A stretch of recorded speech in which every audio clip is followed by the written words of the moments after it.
Yes, good morning everyone.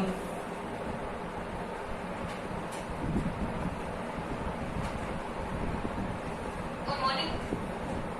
Good morning बेटा, good morning.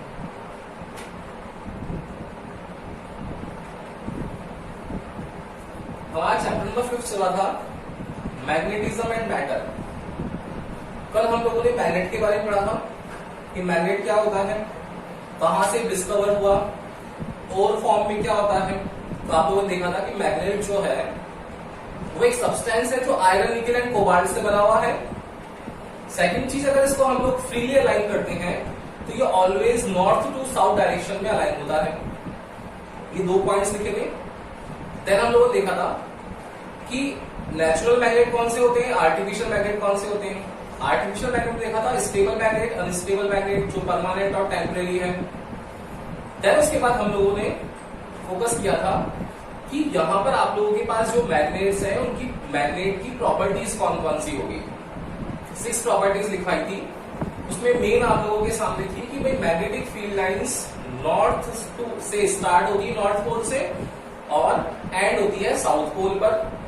Second थी आप लोगों के पास में कि अगर हम लोग इस बार मैग्नेट जो है उसको अगर हम लोग कट कर लें पीसेस में, तो पीसेस में कट करते वक्त उसका जो पोल है, ऐसा नहीं होता है कि सिंगल पोल एग्जिस्ट कर जाए कि ब्रेक किया, नॉर्थ अलग हो गया, साउथ अलग हो गया। हर एक पीस के अंदर नॉर्थ एंड साउथ की अवेलेबिलिटी होगी। फिर क्या था हम लोगों ने रिपल्शन वाला, कि रिपल्शन जो है वो श्योरिटी टेस्ट है चेक करने के लिए कि मैग्नेट का मैग्नेटिक फील्ड प्रेजेंट है या नहीं है। ओके, देन उसके बाद आज की क्लास स्टार्ट करते हैं। आज बेटा कुछ डिफाइंस हैं, उन डिफाइंस पे फोकस करना है आप लोगों को। तो डिफाइंस है कुछ 7 to 8। उन डिफाइंस के बारे में हम लोग 1 by 1 पढ़ते हैं। डिफाइंस इंपॉर्टेंट है, थोड़ा ध्यान से पढ़ना है। ओके, फर्स्ट लिखते हैं। सबसे पहले यहां डिफाइन आती है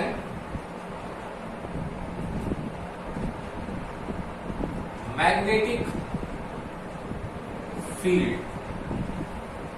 क्या होता है, इलेक्ट्रिक फील्ड था, वैसे ही मैग्नेटिक फील्ड। बताओ भाई मैग्नेटिक फील्ड क्या होता है, क्या लिख सकते हैं मैग्नेटिक फील्ड के बारे में, बताओ क्या होगी डिफाइन। वहां था the space around a source charge in which test charge experience the electric force. इसमें क्या हो जाएगा, the space around a magnet in which any other magnetic substance feels the attraction और रिपल्शन फोर्स। खत्म कहानी, easy है बिल्कुल। क्या हो जाएगा बेटा, क्या लिखेंगे हम लोग, देखना। The space around a magnet in which any other magnetic material feels the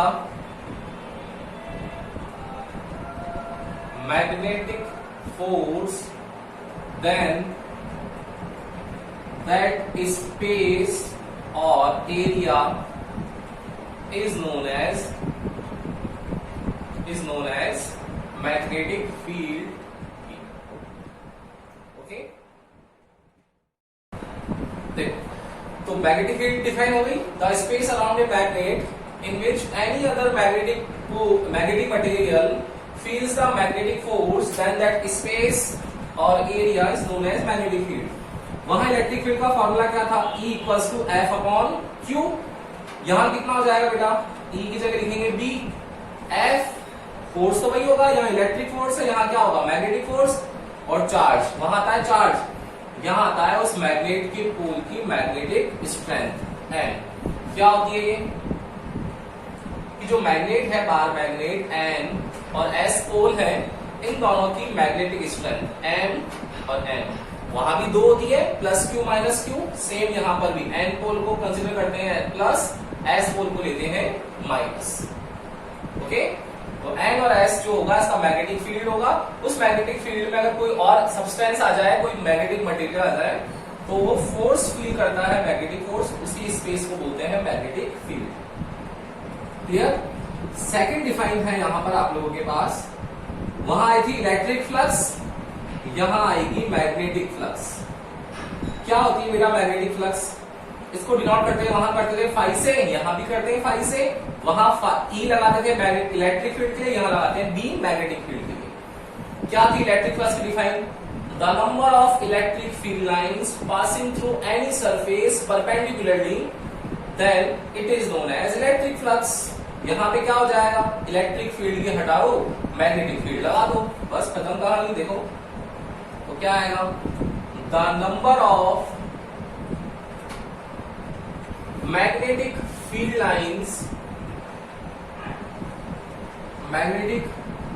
lines passing through any surface perpendicularly then it is known as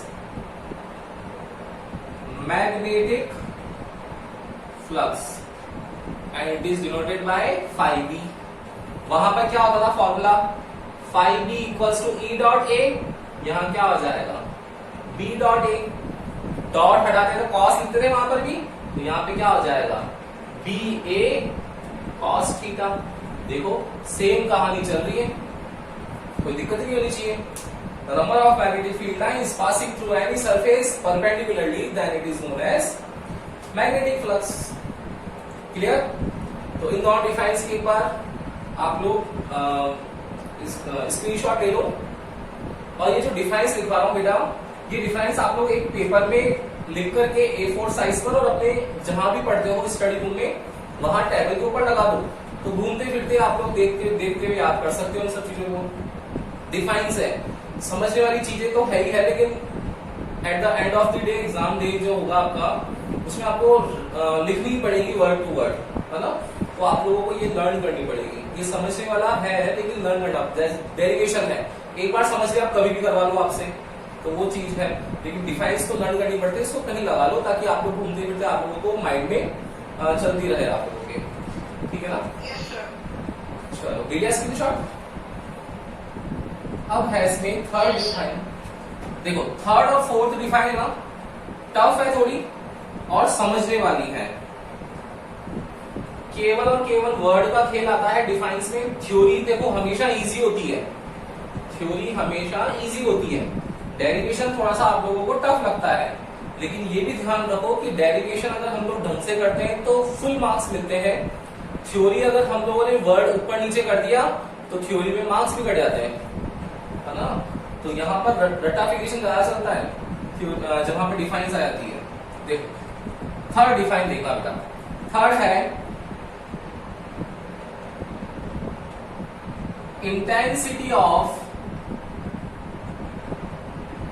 magnetic field, और इसको एक वर्ड और नाम देते हैं मैग्नेटाइजेशन, डिनोट करते हैं इसको H से।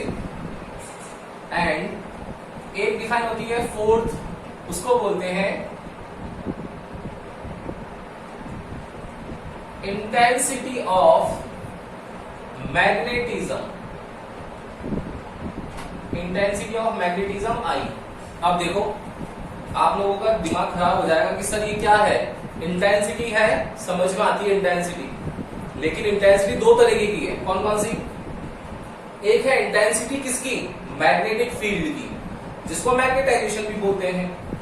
एक इंटेंसिटी है किसकी, उस मैग्नेटिज्म की।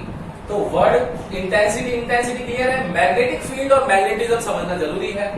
मैग्नेटिक फील्ड क्या होता है, मैग्नेटिक फील्ड कि जो मैग्नेट किसी चीज को मैग्नेटाइज कर रहा है, और मैग्नेटिज्म क्या है, मैग्नेटिज्म मतलब वो मैग्नेटिज्म हो रहा है, उसके अंदर नेचर आ रहा है मैग्नेट का, यही तो होता है। देखना क्या कंपेयर करेंगे हम लोग। लेट सपोज आप लोगों के पास एक बार मैग्नेट रखा हुआ है, और उस बार मैग्नेट के पास में दूसरा एक आयरन नेल है। ये देखो ये आयरन नेल है, ये आयरन नेल है, ओके, ये देखो ये आयरन नेल। अब क्या होगा, ये मैग्नेटिक फील्ड है इसका, इस मैग्नेटिक फील्ड के अंदर अगर हम लोग इस आयरन नेल को लेके आ जाए तो ये मैग्नेटाइज हो जाएगी। तो इस मैग्नेटिक फील्ड के अंदर लेकर आ गए, इस मैग्नेटिक फील्ड के अंदर लेकर आ गए इसको, ये लिया है हम लोग, ओके। तो ये क्या होगा, मैग्नेटाइज हो जाएगा। तो मैग्नेटाइज कर कौन रहा है, मैग्नेट का अगर मैग्नेटिक फील्ड जो है वो कम होगा तो क्या इसको मैग्नेटाइज कर पाएगा, नहीं कर पाएगा। लेकिन इसका मैग्नेटिक फील्ड की स्ट्रेंथ ज्यादा है तो उसको मैग्नेटाइज कर देगा इजीली। मतलब मैग्नेटिक फील्ड की इंटेंसिटी किस पे डिपेंड करेगी, इस पर करेगी क्या, बाहर मैग्नेट की। तो जो बाहर मैग्नेट इसको मैग्नेटाइज कर रहा है इसको डिनोट करते हैं किससे, H से। और ये क्या हो रहा है, जिस इंटेंसिटी से खुद मैग्नेटाइज हो रहा है, खुद के अंदर मैग्नेट, पहले थोड़ी था इसमें नेचर, लेकिन अब मैग्नेटिज्म का नेचर आ गया, इस वजह से ये जो हो रहा है इसको बोलते हैं आई। कैसे, नॉर्मल सा एग्जांपल, मैं आप लोगों को फिजिक्स पढ़ा रहा हूं, तो फिजिक्स की जो भी 11th और 12th क्लास की नॉलेज है मैं दे रहा हूं आप लोगों को, तो मेरे मैग्नेटिक फील्ड में हो आप लोग सब जने, तो मैं आपको नॉलेज दे रहा हूं, मतलब मैं क्या प्रोवाइड करवा रहा हूं, H, क्लियर। और आप लोग उस चीज में अब अलग अलग बच्चे हैं, कोई इंटेलिजेंट है, कोई कम इंटेलिजेंट है, किसी को कुछ ज्यादा समझ में आ रहा है, किसी को कम समझ में आ रहा है, क्या फर्क है उसमें, वो डिपेंड किस पे कर रहा है, स्टूडेंट पे डिपेंड कर रहा है ना भाई, कि स्टूडेंट जो है टॉपर भी उसी क्लास में है और जो कम टॉपर है वो भी उसी क्लास में है, दोनों में फर्क क्या है, यही तो फर्क है कि खुद की इंटेंसिटी कितनी है। यहां पर भी तो वही फर्क है कि अगर इस आयरन नेल की स्ट्रेंथ अच्छी है तो जल्दी मैग्नेटाइज हो जाएगी, कम है तो कम मैग्नेटाइज होगी, सीधी सी कहानी है। तो टीचर जो दे रहा है वो H है, आप लोग जो एक्सेप्ट कर रहे हो वो I है, इतना सा फर्क है बस, इंटेंसिटी ऑफ मैग्नेटिक फील्ड और इंटेंसिटी ऑफ मैग्नेटिज्म। क्या समझ में आया क्या आप लोगों को, यस और नो, आ गया ना। दोनों में फर्क है बेटा, इन दोनों पर एक कर्व भी आएगा लास्ट में, हम लोग हिस्टेरिसिस कर्व के बारे में पढ़ेंगे, वो H और I कर्व भी है, तो वहां ध्यान रखना पड़ेगा आपको कि H कौन है, I कौन है। H होता है मैग्नेट का जो मैग्नेटाइज करता है, उससे ये मैग्नेटाइज हो रहा है, तो इनिशियली देखो H भी इंक्रीज होगा, I भी इंक्रीज होगा। फिर इस मैग्नेट को सेपरेट कर दें, तो ये जो टेम्परेरी है मैग्नेट, तो इसका मैग्नेटिज्म क्या होगा, कम होगा, तो H हटा देने पर I क्या होगा, डिक्रीज होगा ना। तो समझने वाली चीजें हैं, ध्यान रखना। एक बार इसका स्क्रीनशॉट ले लो, दोनों की डिफाइंस में सेपरेटली आप लोगों को लिखवा देता हूं, लिया। अब देखना दोनों की डिफाइंस देखो, इंटेंसिटी ऑफ मैग्नेटिक फील्ड क्या होगा, the certain limit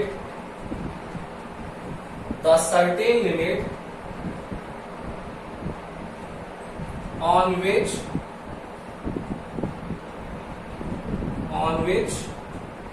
a magnet magnetize the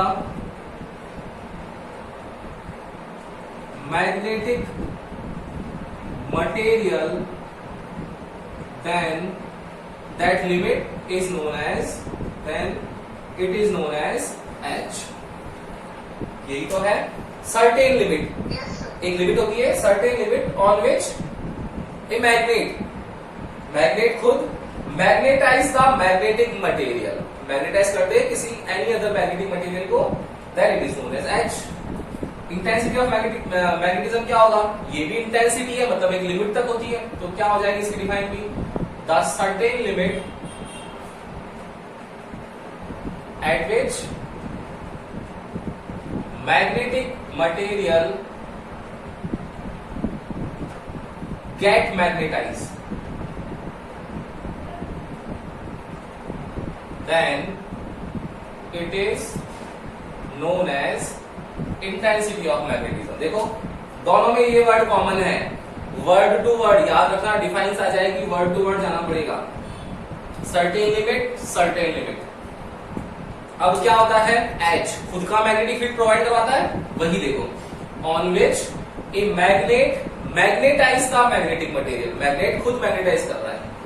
यहां देखो, the certain limit at which magnetic material get magnetise, जो मैग्नेटिक मटेरियल है वो कितना मैग्नेटाइज हो सके, उस सर्टेन लिमिट तक को बोलते हैं इंटेंसिटी ऑफ मैग्नेटिज्म। देखो कितना इजी है, आया समझ में, आया क्या, क्लियर है सबको, कोई दिक्कत? देख अब अगर इसकी डिफाइन अगर हम लोग लिखना चाहें तो इसकी डिफाइन एक और आती है बेटा। ये तो इसकी फिजिकल एविडेंस वाली डिफाइन है, दूसरी डिफाइन और दे रखी है आप लोगों के सिलेबस में, वो है इंटेंसिटी ऑफ मैग्नेटिज्म की। It is defined as the ratio of, mathematical define है ये, या फिर ऐसे लिखें हम लोग इसको,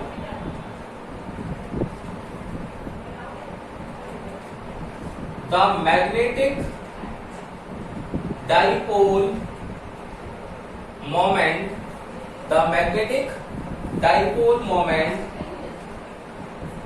present on per unit volume, then it is known as intensity of magnetism, I. क्या कि द मैग्नेटिक डाइपोल मोमेंट, तो ये समझना पड़ेगा कि मैग्नेटिक डाइपोल मोमेंट क्या होता है। आपको इलेक्ट्रिक डाइपोल मोमेंट याद है क्या? Electric dipole minus Q plus Q, तो आप लोग लिखते थे इलेक्ट्रिक डाइपोल की magnitude of either charge multiplied by certain distance 2a।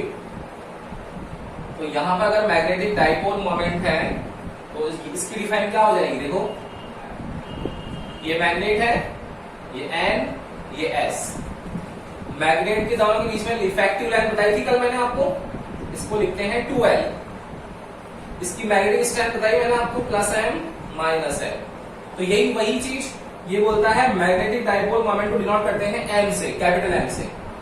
ये होता है मैग्नीट्यूड, यहां चार्ज का, यहां चार्ज से क्या आता है मैग्नेटिक स्ट्रेंथ, तो magnitude of magnetic strength multiplied by certain distance, वहां 2a था यहां 2l ले लिया, तो capital M equals to M into 2l जो होगा वो मैग्नेटिक डाइपोल मोमेंट होगा।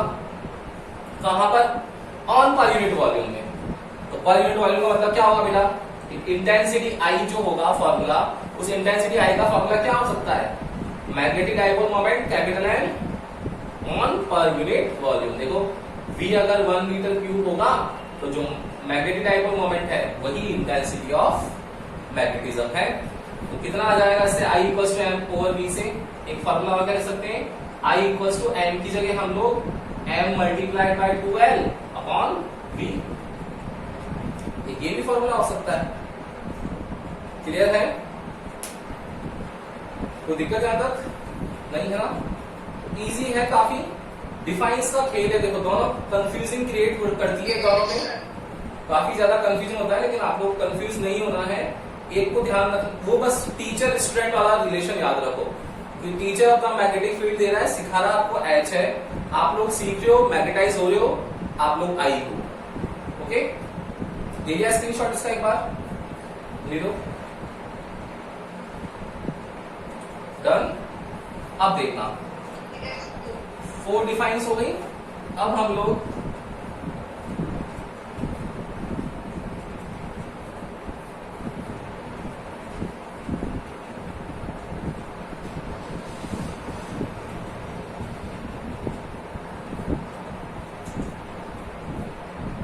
नेक्स्ट 5th है यहां पर आपके पास डिफाइन, मैग्नेटिक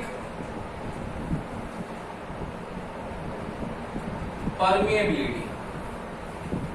मैग्नेटिक परमिएबिलिटी, इस मैग्नेटिक परमिएबिलिटी को आपको याद हो, हम लोगों ने लिखा था K equals to mu naught upon 4 pi. तो मैग्नेटिक परमिएबिलिटी अगर मैं मीडियम में लिखना चाहूं तो क्या लिखूंगा, म्यू। अगर वैक्यूम में लिखना चाहूंगा तो क्या हो जाएगा, म्यू नॉट, है ना? क्लियर है? ये मैग्नेटिक परमिएबिलिटी हो गई। क्या होगा बेटा, ये मैग्नेटिक परमिएबिलिटी होती है म्यू, ये रेशियो होती है किस किस का, B और H का। आपको बताइए B किसको बोलते हैं, H किसको बोलते हैं, तो क्या हो जाएगा magnetic permeability, it is defined as the ratio of magnetic field to the intensity of magnetic, ये इसकी डिफाइन हो जाएगी। अगर कोई इसको वैक्यूम में लिखना चाहे तो वैक्यूम में क्या होगा, mu not equals to naught लग जाएगा यहाँ पर, mu not equals to B naught upon H naught. देखो ये फॉर्मूला लग जाएगा इसका मैग्नेटिक परमेबिलिटी का, कितना इजी है, कोई दिक्कत ही नहीं होगी इसमें। तो ये मैग्नेटिक परमेबिलिटी हो गई। सिक्स्थ आता है इसमें रिलेटिव मैग्नेटिक परमेबिलिटी, कि अब ये क्या होती है नई चीज, रिलेटिव मैग्नेटिक परमेबिलिटी। ये रिलेटिव मैग्नेटिक परमेबिलिटी को डिनोट करते हैं म्यू आर से। रिलेटिव वर्ड है तो रिलेटिव, आपको याद होगा इलेक्ट्रिक फील्ड में हम लोगों ने रेशियो लिखा था epsilon upon epsilon naught equals to epsilon R, याद है आपको। तो यहां पर क्या आ जाएगा, mu upon mu not equals to mu R. देखो कितना इजी है, कैसे आएगा वो डिफाइन कर देंगे हम लोग। क्या करना है हम लोगों को, जस्ट रेशियो लिखना है, तो म्यू आर क्या होगा, mu upon mu not. Mu nought को डिनोमिनेटर में क्यों लिखा, मैंने आपको बता रखा है रिलेटिव चेंज जब भी फाइंड करते हैं तो रिलेटिव चेंज हमेशा स्टैंडर्ड वैल्यू की पर्सपेक्टिव फाइंड करते हैं, तो स्टैंडर्ड वैल्यू के रिस्पेक्ट में फाइंड करते हैं, इसलिए वो कहां आता है, डिनोमिनेटर में। आप लोगों के परसेंटेज आए 90%, कैसे पता पड़ा कि आप लोगों ने एक स्टैंडर्ड वैल्यू रखी है 100%, उसके बेसिस पर आप लोग 90% फाइंड कर रहे हो अपना, यही तो है, सेम है। तो जितनी भी स्टैंडर्ड वैल्यू होती है वो हमेशा डिनोमिनेटर में आती है। ये म्यू नॉट स्टैंडर्ड है वैक्यूम का, इसलिए डिनोमिनेटर में आएगा। ये म्यू है मीडियम का, ये मीडियम के अकॉर्डिंग चेंज हो जाएगा। आप लोग जिस रूम में बैठे हो वहां का म्यू अलग है, वाटर में चले गए वहां का म्यू अलग हो जाएगा, डायमंड में आ गए वहां का म्यू अलग हो जाएगा, अलग अलग रूम के लिए अलग अलग होगा सब चीजें। तो mu R equals to mu upon mu naught. तो म्यू की वैल्यू कितनी है, B over H. Mu not कितना है, B naught over H naught. देखो ये दोनों क्या है, कांस्टेंट है, तो इन दोनों की वैल्यू क्या आएगी, कांस्टेंट ही आएगा आंसर भी। वो जो कांस्टेंट होता है उसी को बोलते हैं क्या, म्यू आर। तो म्यू आर जो होता है वो म्यू अपॉन म्यू नॉट का रेशियो होता है, इसको बोलते हैं रिलेटिव मैग्नेटिक परमेबिलिटी। रिलेटिव किसके रिलेटिव, उसकी स्टैंडर्ड वैल्यू के। क्लियर, दे दो उसका भी स्क्रीनशॉट।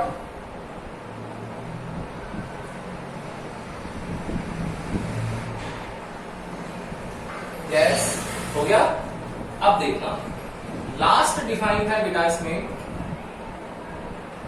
6 डिफाइंस हो गई।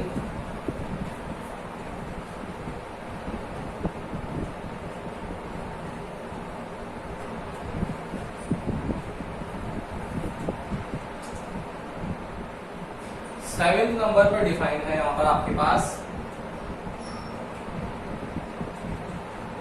Magnetic susceptibility. यहां वर्ड ससेप्टिबिलिटी का मतलब क्या है, ससेप्टिबिलिटी का मतलब है कि अगर आपके पास more than one intensity of magnetic field है तो वहां पर आपके पास उस चीज को इजीली कैसे एक्सेप्ट करें। तो एक्सेप्टेंस जो है वही ससेप्टिबिलिटी की फॉर्म में आएगा कि जो मैग्नेटिक फील्ड लाइंस है उससे जो दूसरा मटेरियल मैग्नेटाइज हो रहा है वो कितनी इजीली मैग्नेटाइज हो सके, है ना, उसी को बोलते हैं क्या, मैग्नेटिक ससेप्टिबिलिटी।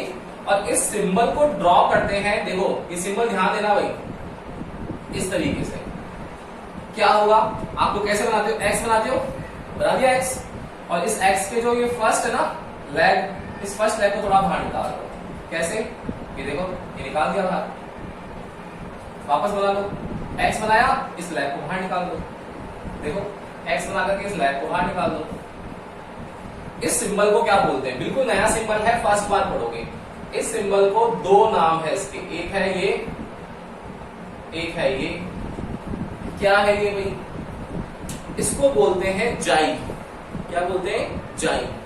मॉडर्न फिजिक्स जो है आपको पता है ये दो फिजिक्स है, मॉडर्न और क्लासिकल। मॉडर्न फिजिक्स के अंदर 80% सिंबल का नाम जाई नाम से यूज होता है, और 20% जो क्लासिकल फिजिक्स थी पहले वाली अर्ली 70s उसमें काइन वर्ड यूज करते हैं। एक मारवाड़ी वर्ड होता है ना काइन, वो काइन है। तो जाइन और काइन, ये काइन वर्ड है। हम लोगों को यहाँ पर जो यूज करना है वर्ड वो जाइन यूज करना है, क्योंकि हम लोग मॉडर्न फिजिक्स के बारे में बात करते हुए आ रहे हैं। तो तो मॉडर्न फिजिक्स में जाई वर्ड यूज करते हैं। मैंने आपको दोनों समझा दिए हैं कि जाई और काई दोनों होते हैं, ठीक है ना। अगर आप लोग बहुत पुरानी बुक देखोगे तो उस टाइम आपको ये सिंबल पुरानी बुक्स में काई से दिखेगा।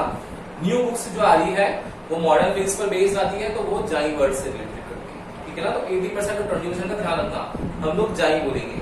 मैग्नेटिक ससेप्टिबिलिटी, तो क्या बताया मैंने मैग्नेटिक ससेप्टिबिलिटी के बारे में, क्या होता है ये मैग्नेटिक ससेप्टिबिलिटी? बोलो, कैपेबिलिटी होती है क्या किसी मैग्नेट की? तो क्या होगा?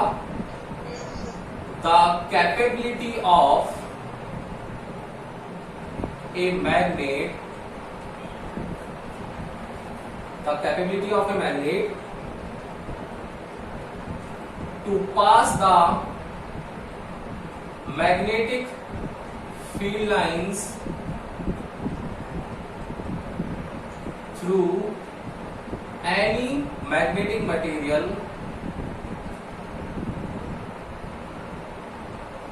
easily।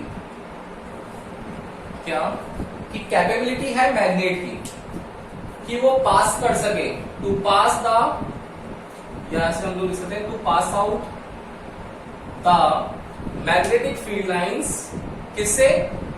Through any magnetic material easily. देखना, अगर ये एक मैग्नेट है N और S, यहां पर मैंने कोई मैग्नेटिक मटेरियल ले लिया, तो क्या होगा बेटा? मैग्नेटिक मटेरियल ले लिया तो यहां पर इसकी मैग्नेटिक फील्ड लाइंस होगी। तो देखो, ये मैग्नेटिक मटेरियल इस मैग्नेटिक फील्ड लाइंस की, अगर मैग्नेटिक फील्ड लाइंस को अगर अट्रैक्ट करता है तो अट्रैक्ट करेगा तो क्या होगा? मैग्नेटिक फील्ड लाइंस अंदर से जाएगी। अगर रिपेल करता है तो यही मैग्नेटिक फील्ड लाइंस क्या होगा? बाहर से जाएगी, ये बाहर से जाएगी। ये कब होगा? जब रिपेल करेगा। Clear?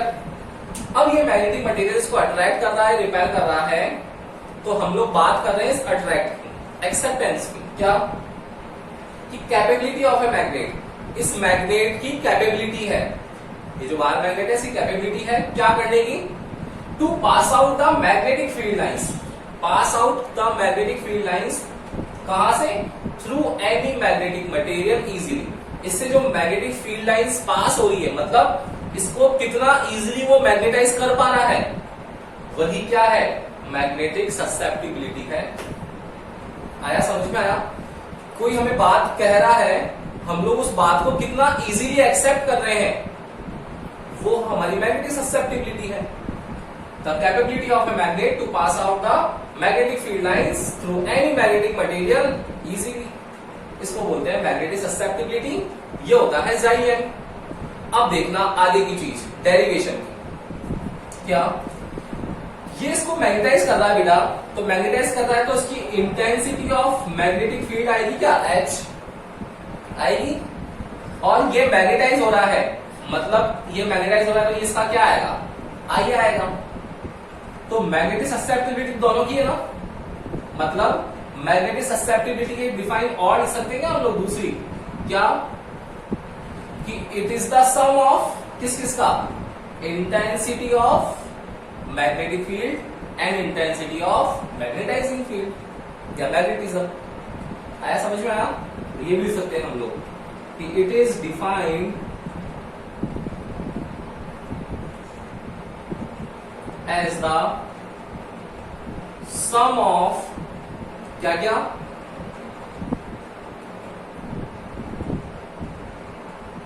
intensity of magnetic field H and intensity of magnetism I। Clear? अब इसका डेरिवेशन स्टार्ट हो जाएगा यहां से, कैसे हम लोग सम करके निकाल सकते हैं। एक बार लिख लो उसको, मतलब स्क्रीनशॉट ले लो, फिर देन इसके आगे हम लोग आगे करते हैं। देखो ले उसका स्क्रीनशॉट।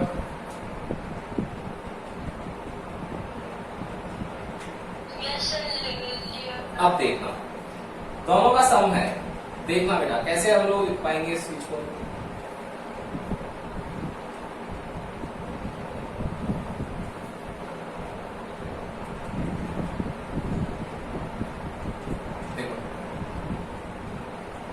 यहां पर हम लोग क्या लिख सकते हैं कि जो रिजल्टेंट मैग्नेटिक फील्ड है ना, ये रिजल्टेंट मैग्नेटिक फील्ड क्या है? रिजल्टेंट मैग्नेटिक फील्ड किस किस का है बेटा? कि ये इसको मैग्नेटाइज कर रहा है। तो सबसे पहले है मैग्नेटाइज फील्ड किसका? जो वैक्यूम में लगा रहा है, BO। ये किसका है? वैक्यूम वाला। ये सब्सटेंस के अंदर हो रहा है, मतलब ये किसका है? मीडियम का। तो BO प्लस BM क्या वैल्यू होती है? हमारे को पता है कि भाई म्यू इक्वल्स टू होता है B अपॉन H। तो अगर वैक्यूम के लिए लिखें तो कितना आ जाएगा? Mu not equals to B naught upon H naught हो जाएगा। अब अगर हम लोग, ये तो उसके लिए लिख दिया वैक्यूम के लिए, अगर इसके लिए लिखे फॉर्मूला तो इसके लिए भी क्या आएगा?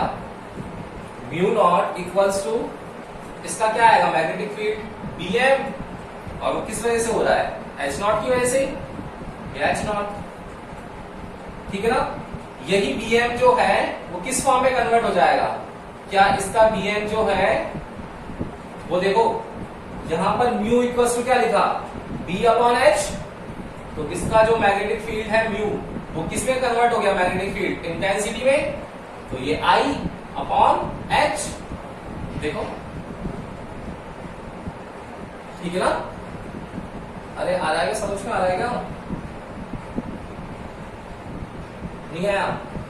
चलो देखो, वापस देखना भाई, इधर देखो, इधर देखो। क्या रिजल्टेंट मैग्नेटिक फील्ड दो का है यहाँ पर बेटा? एक है H का जो इसको कर रहा है मैग्नेटाइज, दूसरा है I का जो मैग्नेटाइज हो रहा है।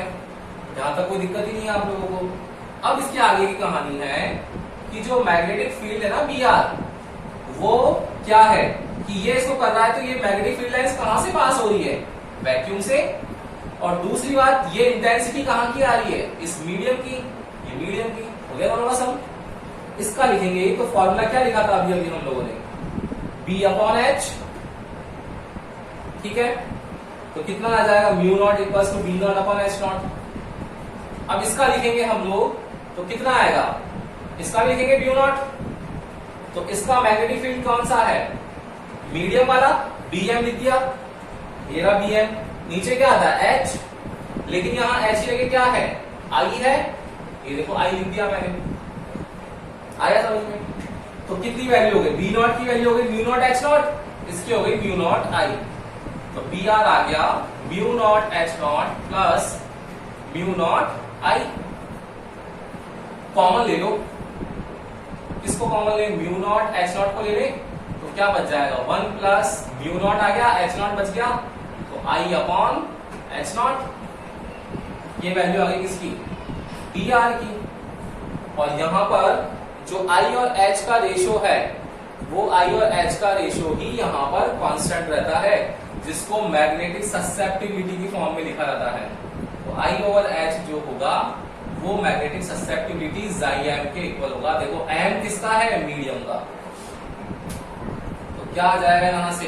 देखो इस Br के नीचे लिखते हैं हम लोग, Br upon H naught equals to mu not 1 plus I over M की जगह Xm लिख दिया हम लोगों ने। ये Br अपॉन H रिजल्टेंट है, तो कितना आ जाएगा? इसको हम लोग लिख सकते हैं mu equals to mu not 1 plus Xm।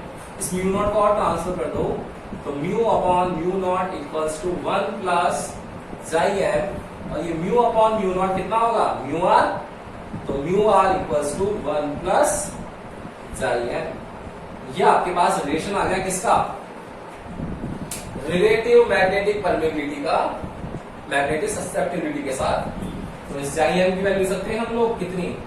Mu R minus, मतलब Xm जो है वो हमेशा म्यू आर से तो कम ही होता होगा, -1 है।